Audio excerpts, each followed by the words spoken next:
देखो डायरेक्टर रिपोर्टा पाउचंती जो प्रथम रिपोर्टा आसी को भी गोटे टीम थिला डॉक्टर टीम थिला जो इनक्यूबेटर एयरलिफ्ट थिला से भी गोटे टीम आसी थिला एवं एबे ए टीम जो अच्छी प्रति मुहूर्त रे बुलेटिन जो 3 थर दिया होची सकाळ 5टा बेले जने गोटे देखि सल्ला परे रिपोर्ट आसुची एवं संध्या 5टा बेले कंक्लूडिंग रिपोर्ट गोटे जो आसुची ये रिपोर्ट दिल्ली माने एठू एम्स रो डायरेक्टर को पखो भी जाउची सीएमओ भी जाउची एवं एई जगह रे बाहर को आपण मन को भी मिलुथिबो पब्लिक को भी माने मीडिया माध्यम रे भी दिया जाउची प्रति मुहूर्त रे जहा प्रथम रु आज जाए हेल्थ रो अपग्रेडेशन आम देखुचे प्रतिदिन झील डेभलप करुची ता स्वास्थ्य व्यवस्था रे एवं सरकार जहा व्यवस्था लागू जेते जोठी भी औषध आसु आनिबा पई जो तत्परता अच्छी सरकार रो सेटा प्रकृत रे माने प्रशंसनीय कि कारण बर्न पेशेंट पई सबुठु बड़ होची ड्रग्स सेटा जेते एठी कोटा मिलुची कोटा औषध रे कोटा सरकारी डाक्तरखाना रे मिलिवो कोटा बाहर मिलिवो केबे केबे सेटा गुरुगांव रे आनिया को पडुची बोली कहउतले आज स्टाफ तेणु ये सबुर त्वरित व्यवस्था सरकार करुथिबा कारणरू आज से झियो बंचिबा भली संभावना तैयारी हिछ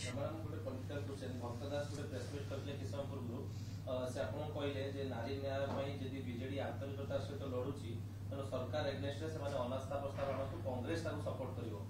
जदि बीजेडी अनास्था प्रस्ताव न आनुची तनो कांग्रेस अनास्था प्रस्ताव आनिवो ताको बीजेडी समर्थन करू देखंतु सरकार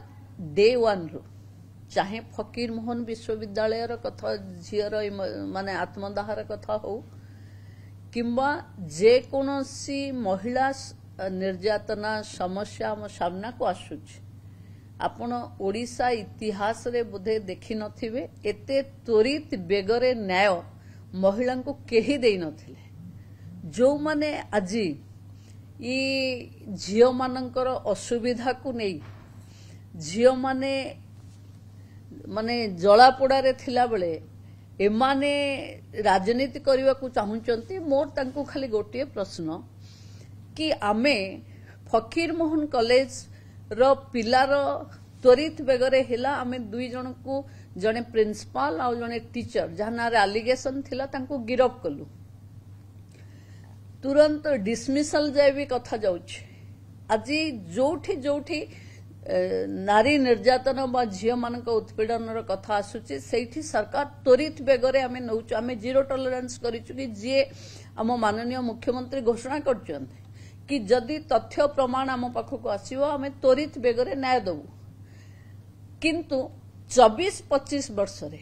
एमती अनेक केस आसीथिला को केस रे मु तो महिला मोर्चार सभानेत्री थिला बेले मु बिजु जनता दलर सरकार विरुद्ध रे लढुथिली एफआईआर रजिस्ट्रेशन हो नथला बोली आज एफआईआर रजिस्ट्रेशन होची आईजी डीजी एसपी माने क्षेत्र रे पडिकरी रहुचंती तापरे भी जदि सेमानकर राजनीति पाई नारी निर्यातनाटा तांको पाई अस्त्र आ बंचिबा पाई बाट बोली से भाबुचंती एभली दुखद स्थिति ओडिसा रे न आसु महाप्रभु करंतु किंतु ओडिसा सरकार नारी निर्यातना को जीरो टॉलरेंस करिचे एवं आज जाए जो जो घटना हम सामना को आसीचे आमे सरकार तरफ रु त्वरित बेगरे करिचो मु तो भाबुची जेभली माननीय मुख्यमंत्री निजे जाउचंती हॉस्पिटल देखिबा को